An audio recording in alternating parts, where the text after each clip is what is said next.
পঞ্চপাণ্ডব ভগবান শ্রীকৃষ্ণের কাছে গিয়ে প্রশ্ন করছেন, প্রভু আমরা শুনেছি তুমি চলে গেলেই নাকি কলিযুগ শুরু হয়ে যাবে,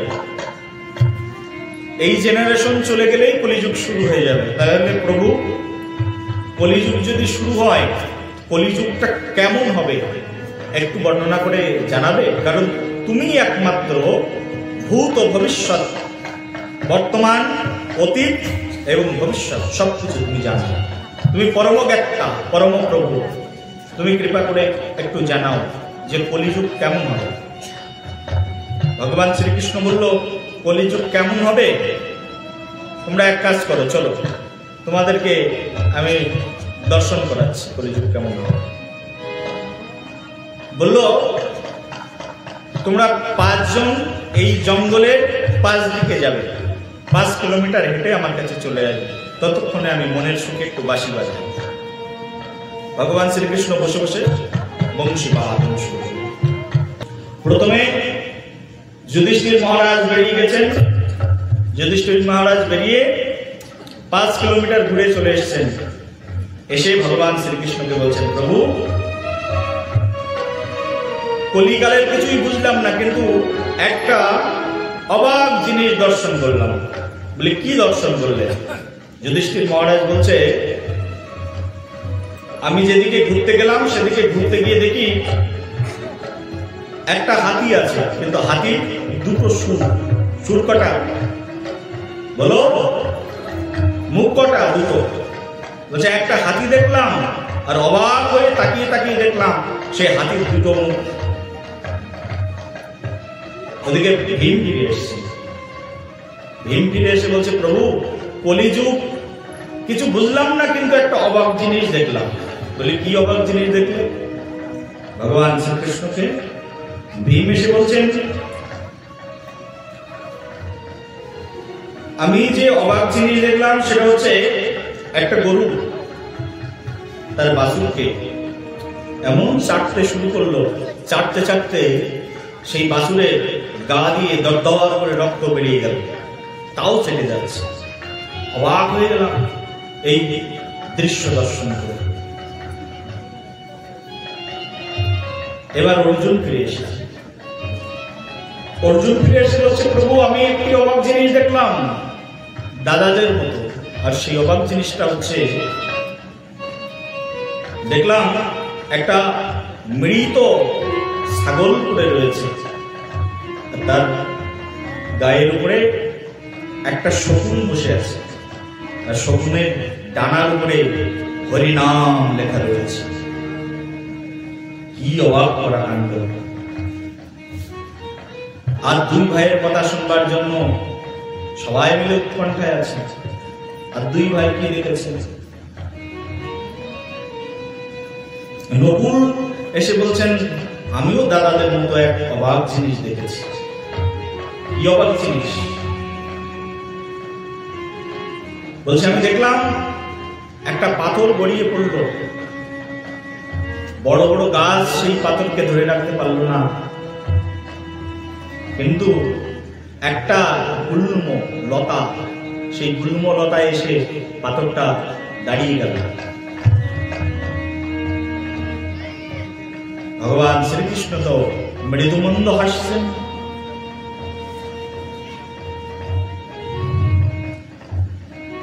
সহদেব এসেছেন। সহদেব এসে বলছেন, প্রভু আমিও একটা অবাক জিনিস দেখলাম। বিশাল বড় একটা কুয়া। এত বড় কুয়া আমি দেখিনি, এত বড় জলাশয়, কিন্তু তাতে বিন্দু পরিমাণে জল নেই। অবাক! এর কারণ কি? ভগবান শ্রীকৃষ্ণ এবার বললেন, তোমাদের 5 জনের নরক দর্শন হয়ে গেছে। প্রভু কেমন করে নরক দর্শন হলো? বলছে, তোমাদের 5 জনের কলি দর্শন হয়ে গেছে। বলি, কলিও দর্শন হয়ে গেল? বলছে, এটাই নরক, এটাই কলি। বলি, এর ভিতরে কলির সম্পর্ক কি? ভগবান শ্রীকৃষ্ণ এবার ব্যাখ্যা করে নিজের মুখ দিয়ে শ্রবণ করায়। যুধিষ্ঠির মহারাজকে বললেন, যুধিষ্ঠির তুমি ওই যে দেখলে যে একটা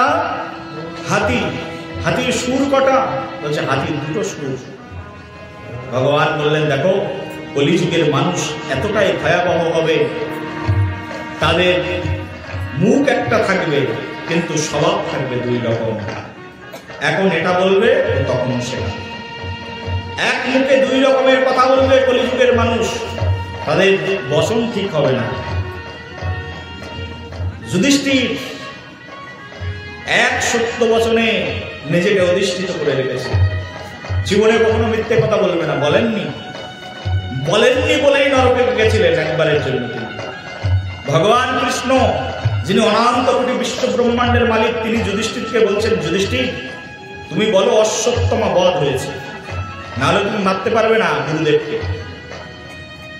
যুধিষ্ঠির ভগবান শ্রীকৃষ্ণের কথাকে অবজ্ঞা করেছিলেন, অবমাননা করেছিলেন। যুধিষ্ঠির বলে দিলেন, অশ্বত্থমা বধ ইতি গজ। বলছেন অশ্বত্থমা বধ হয়েছে, কিন্তু ইতি গজ।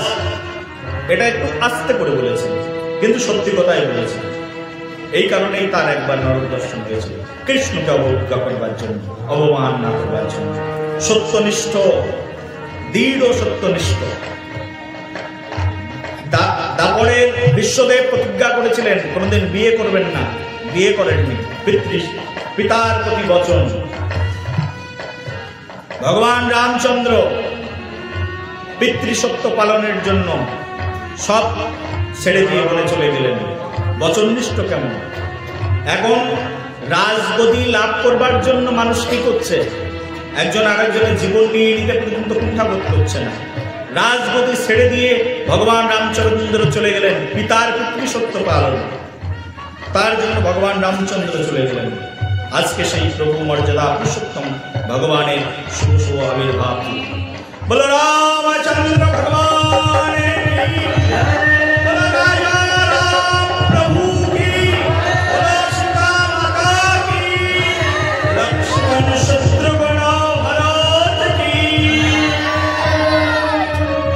প্রভু রামচন্দ্রের পিতৃসত্য পালন অনন্য দৃষ্টান্ত সমগ্র বিশ্ব, সমগ্র শাস্ত্র। ভগবান শ্রীকৃষ্ণ বর্ণনা করছেন, শোনো কলিযুগের মানুষ এতটাই খারাপ হবে, এক মুখে দুই কথা বলবে। সকালবেলায় বলবে আমার টাকাটা দাও, আমি কাল সকাল না হতে তোমার টাকাটা দিয়ে দেবো বলে তোমার কাছ থেকে ভালো মুখ দিয়ে সুন্দর করে বুঝিয়ে দুঃখের কথা বর্ণনা করে তোমার কাছ থেকে ধান নিয়ে সন্ধ্যাবেলায় বলবে কই কালকে তো তোমার সঙ্গে দেখাই হয়নি, সকালে তোমার সঙ্গে দেখাই হয়নি, কিছুই নিইনি তোমার কাছ থেকে। এখনই বলবে অমুক সাধু খুব ভালো মানুষ, ওনার মতো মানুষ হয় না। পিছনে গিয়ে বলবে অমুক সাধুর মতো বদমাইশও হয় না। প্রেম সে বলো, বলো প্রেম সে বলো, রাধে রাধে। কলিযুগের মানুষের এরকম মুখ একটা থাকলে কি হবে? ওই যে হাতির যেমন দুটো সুর, বলছে কলিযুগের মানুষের স্বভাব হবে এরকম। যুধিষ্ঠির মহারাজকে বুঝিয়ে দিলেন। দ্বিতীয় প্রশ্ন অর্জুন, এই দ্বিতীয় প্রশ্ন ভীম এসে বলছেন, প্রভু দেখলাম একটা গরু তার নিজের বাছুরকে এত চাটছে যে রক্ত বেরিয়ে গেল। ভগবান শ্রীকৃষ্ণ বলল কলিযুগের অবস্থা এরকম হবে। কলিযুগে বাবা মা তার সন্তানদেরকে এইরকম আদর দেবে, এরকম স্নেহ দেবে, এরকম যত্ন করবে। মা আমার মোবাইল চাই। 5 বছরের বাচ্চা মোবাইল সম্পর্কে কি জানে? মোবাইল না দিলে আমি খাবো না, এত স্নেহ। মোবাইলটা হাতে দিয়ে দিল, সারাদিন মোবাইল নিয়ে পড়ে থাকে। বাথরুমে যায়, দাও মোবাইলটা সামনে করে দিয়ে যায়। আছে না নেই এরকম? হ্যাঁ আছে, তোমাদের ঘরে আছে। হ্যাঁ, এত স্নেহ দেবে কলিযুগের মানুষ তার সন্তানদেরকে, সেই স্নেহের কারণে রক্ত বেরিয়ে যাবে। অন্ধ স্নেহ। সন্তান মদ খাবে, তাও বাবা বলবে খা, সমস্যা নেই, কিন্তু তুই তো আমার একটাই ছেলে। সন্তান খারাপ পথে যাবে, খারাপ কর্ম করবে, কুকর্ম করবে, তাও সন্তানকে ভালোবাসা দিয়ে যাবে, শাসন করবে না। কলিযুগের মানুষ এইরকম খারাপ হবে বলছেন। তখন ভগবান শ্রীকৃষ্ণ বললেন কলিযুগের এই হচ্ছে দ্বিতীয় বর্ণনা। স্নেহ দিতে দিতে রক্ত বেরিয়ে যাবে, ধ্বংস হয়ে যাবে ছেলে, তাও স্নেহ দেওয়া ছাড়বে না ছেলে মেয়ে তাদেরকে। কলিযুগের স্বভাব। পিতাকে সম্মান করবে না, তাও উল্টে স্নেহ দিয়ে দেবে। শাসন করলে হয়, শাসনটাই থাকবে না কলিযুগে। 3 নম্বরে অর্জুন এসে বলছেন, অর্জুনের প্রশ্নের উত্তর ভগবান বললেন, তুমি ওই যে দেখেছো একটা ছাগলের গায়ের উপরে একটা শকুন বসে আছে, তার ডানায় লেখা আছে কি রাম নাম। যে কলিযুগের সাধুরা হবে এরকম পাষণ্ডী, মন থাকবে শকুনের মতো, মাংস খাবে, মাছ খাবে, চা খাবে, পান খাবে, মদ খাবে, সবকিছু খাবে, আবার ওদিকে কীর্তন করে বেড়াবে। সে বলো কলিযুগের সাধু হবে ভণ্ড, কেঁদে কেঁদে নামের আসরে চোখ দিয়ে এত জল বের করবে, 1 ভাঁড় জল হয়ে যাবে, 1 কলসি জল হয়ে যাবে, ওদিকে মদ খেয়ে কীর্তন করতে উঠে যাবে। কীর্তন শেষ, মাছের মাথাটা আগে চায়। পাটার মাংস না হলে কীর্তনই করতে আসবে না। শেষের একদিন পাটার মাংস চাই চায়, ছাগলের মাংস চাই চায়। কলিযুগের মানুষ ভগবানকে নিয়ে, ধর্মকে নিয়ে ব্যবসা করবে, কলিযুগের সাধু হবে এরকম খারাপ। অর্জুন তো ভক্ত, খুব কষ্ট পেয়ে গেলেন। আরে মানুষ বিশ্বাস করে সাধুর কাছে যাবে, সাধুরাও এরকম সব প্রবঞ্চক। ভগবান বলল কলিযুগের সাধু এরকম হবে, বিশুদ্ধ সাধু কম থাকবে, থাকবে না এমনটি নয়, থাকবে কম, থাকবে কম পাওয়া যাবে। সাধুদের স্বভাব চরিত্র এরকম খারাপ হবে।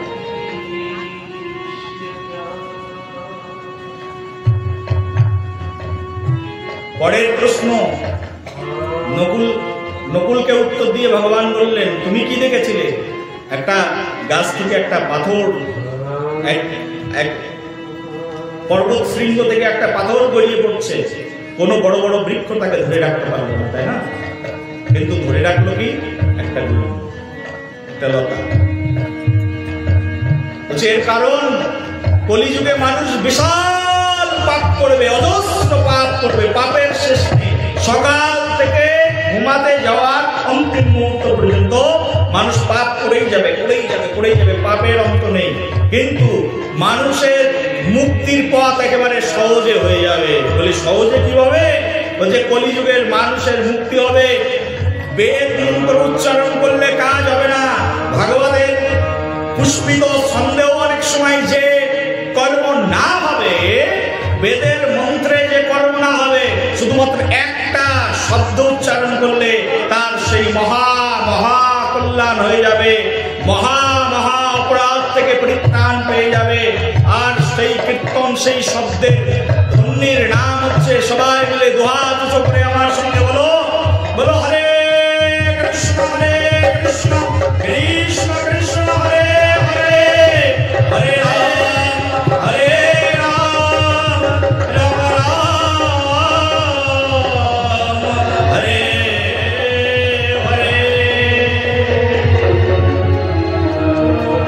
কলিযুগের মানুষ যদি শুধু এই হরে কৃষ্ণ মহামন্ত্র কীর্তন করে, এই 16 নাম 32 অক্ষর, বলছে মহা মহা পাপ করেছে, কত পাপ করেছে ঠিক নেই, কিন্তু এই শব্দ উচ্চারণ করলে সে সব পাপ থেকে মুক্ত হয়ে যাবে। কলিযুগের এই হচ্ছে একটা ভালো গুণ দেখলেন নকুল। কারণ নকুল খুব সাদা সাদা ছিলেন, তো ভক্ত মনের ছিলেন, এই জিনিসটা দেখে এসেছে। ভগবান শ্রীকৃষ্ণ তাকে বর্ণনা করেছেন।